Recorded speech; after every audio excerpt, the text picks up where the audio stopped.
FM 89.1, Radio Universidad.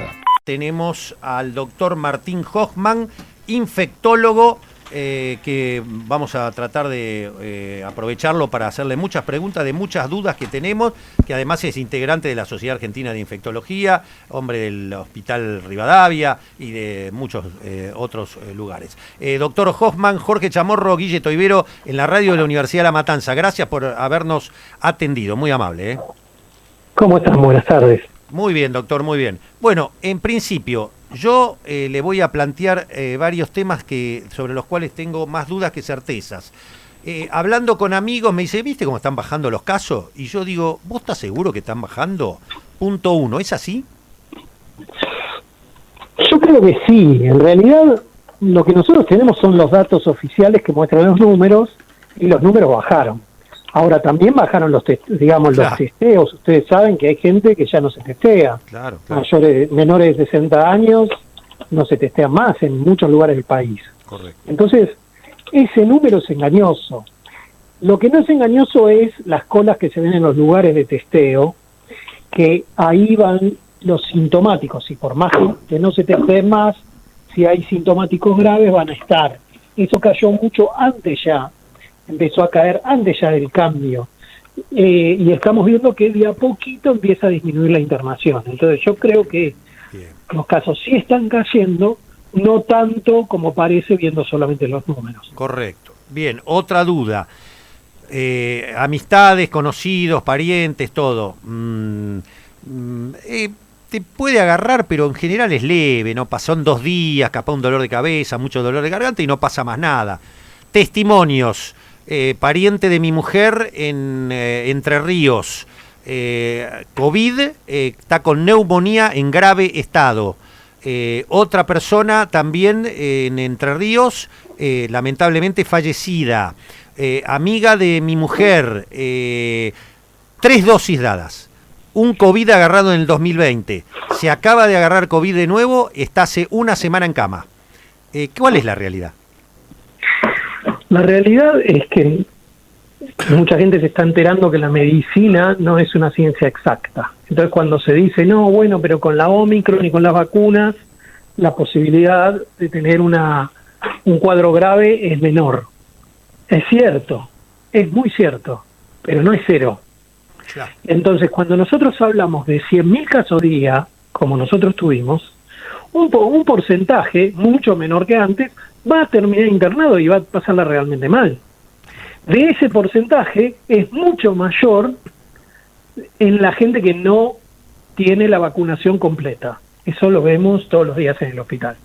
Pero no es cero, digamos. Sí, está bien.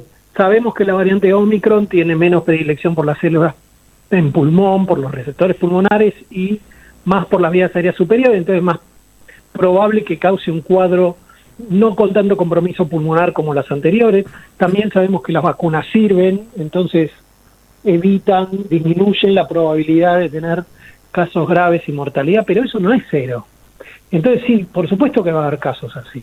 Y por supuesto, lamentablemente, todavía hoy tenemos que seguir con los cuidados, porque la verdad que cuando eso es el caso, me toca a mí, me toca a mi familia, me toca a un conocido, empiezan a ser el X% es el 100%. Claro. Entonces la medicina tiene mucho de prevención. Nosotros sabemos qué hay que hacer para no tener COVID o para evitar o disminuir mucho la posibilidad de tener COVID, que es mantener la distancia, usar el barbijo, que a nadie le gusta, a mí tampoco, pero hay que hacerlo, claro. Tratar de evitar reuniones en lugares cerrados con mucha gente sin ventilación, todos lo sabemos. Estamos todos muy cansados, no queremos más ninguno, pero lamentablemente todavía hoy hay gente que la sigue pasando mal. Que hayan bajado el número de fallecidos diarios no significa que no haya. Claro. Y si empezamos a ver ayer más hoy más mañana es un número, entonces todavía hay que seguir cuidándose. Si realmente la variante Omicron, esta ola que tuvimos, empieza realmente a descender y en forma clara, y eso lo vamos a ver, como siempre decimos, lo vamos a ver en la internación y en la mortalidad, y eso siempre tarda más en disminuir como tarda más en aumentar. Sí. Si vemos realmente que eso pasa, estamos más tranquilos, bueno, veremos, pero todavía hoy Hoy estamos en una pandemia, no terminó la pandemia, y hoy tenemos que seguir con los mismos cuidados de siempre. Clarito. Bueno, me queda una y lo dejo con mi compañero, doctor Hoffman. Hace un mes, 2 meses, incluso fue algo interesante de saber, me decían, incluso alguna médica amiga, me decía, si tenés déficit de vitamina D, te estás más complicado con en el tema de tener buena inmunología. Tomá vitamina D, hacétela recetar, pero yo tengo déficit, por ejemplo, de vitamina D. Y me dijo, bueno, ahora hablando hace 2 días, me decía, parece que eso no es tan así, no está tan comprobado que la vitamina D es un factor clave para la inmunidad, para la inmunología.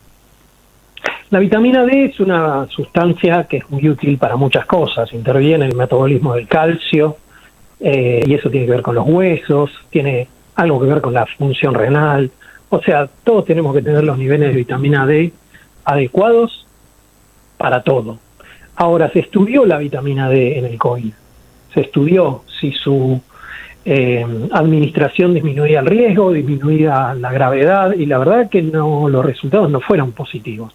Por lo tanto, nunca, digamos, yo que trabajo con antibióticos estoy muy acostumbrado a la automedicación o a la medicación por gente que no es idónea, ¿no?, en el tema. Quiero decir, no por colega, quiero decir por un vecino, por claro, un claro. Típico. Trabajador en un lugar que vende medicación, etcétera. Nunca hay que, digamos, la autoadministración, la automedicación no es buena. Nosotros tuvimos bastantes ejemplos muy claros en esta pandemia. Hablamos de dióxido de cloro, hablamos de ivermectina, hablamos de un montón de medicación que nunca se demostró que fuera útil. Es más, en algunos casos se sabe que es contraproducente para la vida, no para el COVID. Entonces, eso lo vimos mucho. Esto que te pasó a vos, que alguien te comentó la vitamina D, sí, otros comentaron ivermectina, otros comentaron otras cosas. La verdad que lamentablemente, bueno, ya hay algunos desarrollos de algunos antivirales como Remdesivir, el Molnupiravir, el Paxlovid, parecen todas palabras de trabalenguas que nosotros nos tenemos que aprender todos los días. Son antivirales que tienen algún efecto en algún momento, incluso el suero equino, que en un momento se habló mucho, tiene un efecto muy determinado, en unos casos muy particulares, y es lo que se sabe hasta ahora. Por eso siempre hay que mirar qué está aprobado por las entidades regulatorias y qué no para el tratamiento de las enfermedades. En este caso, porque cuando se aprueba algo, se hace secundariamente a trabajos que demuestran su utilidad. La ciencia, por lo menos la occidental, la que nosotros manejamos, está basada en la evidencia. Y la evidencia se basa en estudios con mucha gente donde estadísticamente se demuestra que hay una diferencia si se usa tal medicación o no. Por lo tanto, la verdad que sí, pasó mucho con vitamina D, con ivermectina, etcétera, y lamentablemente nada de eso fue útil. Ojalá lo hubiera sido. Claro. Daniel, con respecto al fin de la pandemia y demás, finalmente el COVID-19 se va a transformar en una gripe como las gripes comunes. Es muy posible que termine siendo, todos creemos que esto va a terminar en una endemia. Endemia quiere decir, porque se habla mucho de eso, endemia significa cuando una afección tiene un número de casos estable y predecible en el tiempo. Esto es, bueno, nosotros calculamos que va a haber X casos de gripe en el 2022 en Argentina, y en el 2023, y en el 2024, más o menos va a ser igual. Ya sabemos que va a ser igual. Sobre todo sabemos que está la vacuna, ya es conocido. Cuando eso pase con el COVID, va a ser una endemia. Que sea una endemia, ¿es bueno? Bueno, por lo menos nos va a ayudar a predecir, nos va a ayudar a planificar mejor el tema de la vacunación, que todavía no se termina de saber porque no hubo tiempo qué periodicidad vamos a tener que tener con las vacunas, pero el dengue es una endemia y no tiene cura, y el virus del dengue lleva muchas víctimas anuales en todo el mundo. Entonces, para ser más específico con lo que vos me preguntás, es muy probable que este virus termine entre nosotros, ya conocido, dando en su gran mayoría casos leves, similares a la gripe, porque esto no es una gripe ni una gripecita, ¿no? No, obvio. Tiene otros síntomas, tiene otro impacto, no es lo mismo, es otra enfermedad, pero va a tener síntomas parecidos en algunos casos, con un porcentaje de gente que va a terapia intensiva y se muere. Claro. Eso pasa con la gripe hoy. Sí, Claro. sí, sí, O sea, sí. hoy hay gente que se muere de gripe en el mundo. Claro. Gente que tiene enfermedades subyacentes, que tiene mayor riesgo, etcétera, etcétera. Bueno, probablemente con el COVID pase lo mismo. Ujú. Y, a ver, cuando la ciencia, más allá de que lo que usted dijo es fantástico, ¿no? La medicina es una ciencia exacta, pero ¿cuándo estiman que puede llegar a suceder que de pandemia pase a endemia? No, mira, la verdad, este virus, digamos, seguimos aprendiendo que no podemos predecir. Claro. Uno puede llegar a pensar, a decir, bueno, ¿por qué no lo podemos predecir? Uno diría, bueno, estamos en un momento ideal desde el punto de vista epidemiológico para plantear que esto es lo que sigue. ¿Por qué? Porque hubo un gran número de infecciones. 100.000 casos día diagnosticados en este país, quiere decir 500.000, más o menos. Sí. Eso es mucha gente en el tiempo. Es la mitad de los habitantes o más, y en el mundo fue igual. Claro. Pero ¿qué pasa con la variante Omicron? Estamos viendo que hay reinfecciones.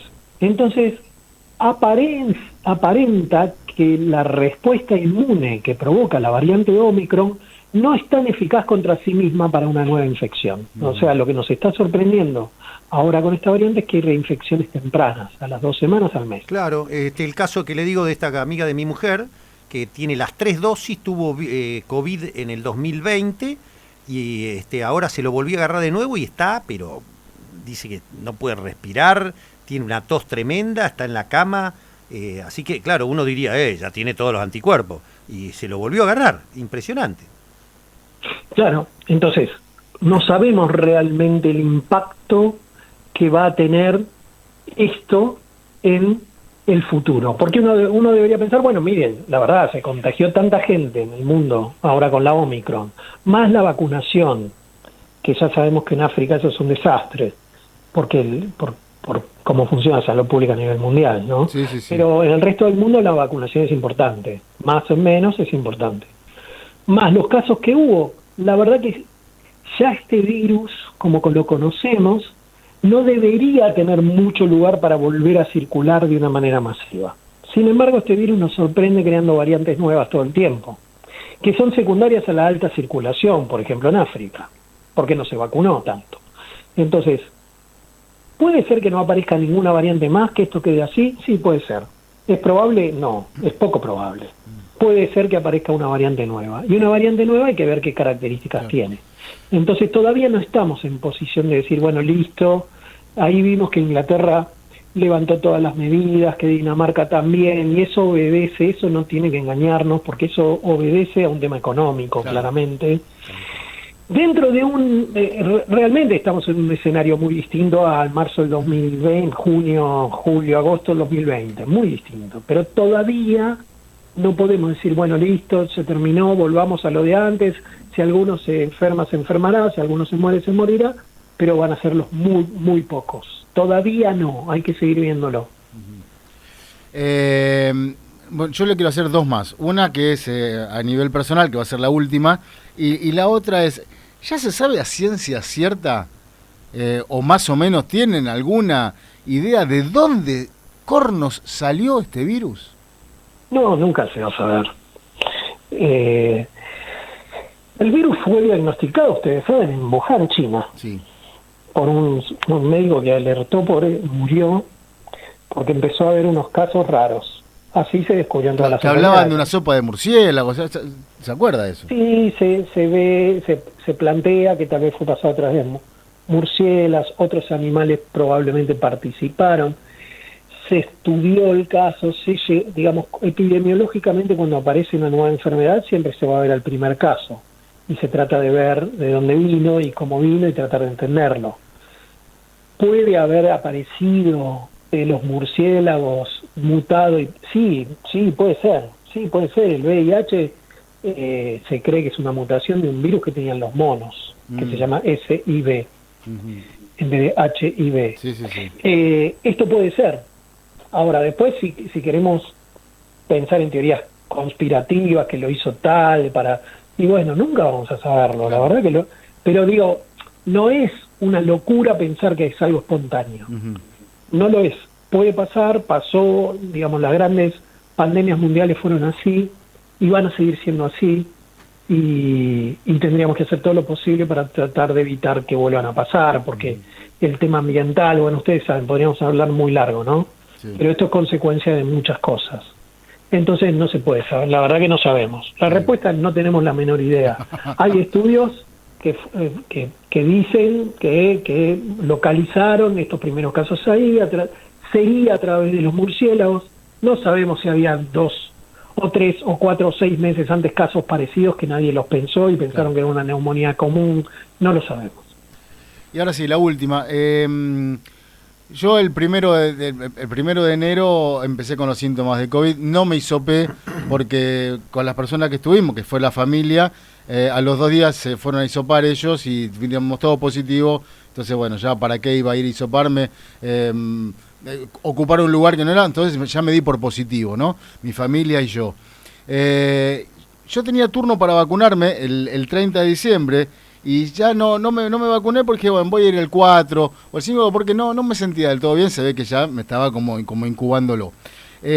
Ahora, la pregunta personal, perdonen el egoísmo, pero capaz que también le sirve a otro. Y quiero escucharlo porque quiero escucharlo de boca de un profesional y que me lo diga él. ¿Cuándo tendría yo que inocularme con mi tercera dosis? Yo lo tuve teóricamente el 1 de enero. Es una pregunta difícil, porque hay varias teorías. Hay algo que dicen claramente los inmunólogos. Ellos dicen, si vos tuviste COVID, es posible, es probable, más que posible, que los 3 meses que sigan tengas una respuesta de anticuerpos que haga que tenga cierta defensa. Si nosotros vacunamos en ese momento, sí, es probable que haya alguna interferencia y que el rendimiento de esa vacuna no sea tan importante, la eficacia no sea tanta. Sin embargo, acabo de decir lo de la Omicron, que estamos viendo que esos 90 días que antes esperábamos con otras variantes no se está cumpliendo tanto. Y tercero, en un escenario del que estamos saliendo, aparentemente, de muchísimos casos por día, por ahí no importa que la respuesta no sea tan importante, pero sí que haya respuesta. La respuesta oficial, la recomendación a nivel nacional, provincial y municipal y de la Ciudad de Buenos Aires es que hay que esperar 90 días del caso para la tercera dosis. Sí. O sea, si vos tuviste el 1 de enero, 1 de febrero, 1 de marzo, 1 de abril sería. O sea, su recomendación sería que vaya el 1 de abril recién. Sí, hoy hay que decir eso, pero hay mucha duda sobre eso. Uno piensa, reitero, que los primeros 3 meses hay cobertura con la respuesta que causa la propia enfermedad. Entonces, pero igualmente no es un viva la pepa, no es que pueda andar por el mundo sin contagiar a nadie, sin contagiarme. Me puede pasar también. Nada es 100%, por supuesto. Claro, está bien, nada. pero o sea, claro, con la vacuna tampoco. Claro, no está bien, pero o sea, no es que estoy, vamos a suponer, no 3 meses, pero 2 meses que estoy completamente inmune. No es así. O sea, puedo llegar a contagiar y puedo contagiarme. Sí. Bien. Tal cual. La respuesta es sí. Por eso, lamentablemente, reitero que no tenemos ganas, estamos todos cansados, tenemos mucha ganas de que esto se termine. Hay que seguir con los cuidados todo lo que podamos, que todavía nos falta un poquito más. Acá me pregunta un oyente, ¿solo con la Omicron o la Delta también puede pasar esto? ¿Qué cosa? El tema del... ¿El contagio temprano? Sí. No se vio con la Delta, no se vio. Lo empezamos a ver con la Omicron, los contagios tempranos. Empezamos a ver. Lo que pasa es que también caso, tampoco sabemos a ciencia cierta, porque vos te haces el hisopado, pero no te dicen, te contagiaste con la Omicron, te contagiaste con la Delta. No, es verdad. Hay una... De todas maneras, desde el punto de vista epidemiológico, se ven las oleadas de variantes. Sabemos que la Omicron entró en Argentina, vino seguido de un número muy importante de aumento de casos, con muchos casos con características no de compromiso pulmonar. Entonces sabemos que por el comportamiento epidemiológico la variante Omicron se transmite muchísimo más que la Delta, entonces uno asocia todo a la variante Omicron. Es verdad, no hay comprobación, porque digamos, en realidad lo que se hace acá en Argentina es la genotipificación random. Entonces uno de tal muestra se le hace la genotipificación, otra de otra, y se vio la preponderancia de la Omicron. No 100%, pero sí la preponderancia de la Omicron es clara. Entonces, siempre hay que tomar decisiones basadas en la estadística y en el porcentaje. Sabemos que la gran proporción de infecciones actuales son por la Omicron. Bien, doctor, la última, y ya lo liberamos y le agradecemos, está ya los llamados y las preguntas.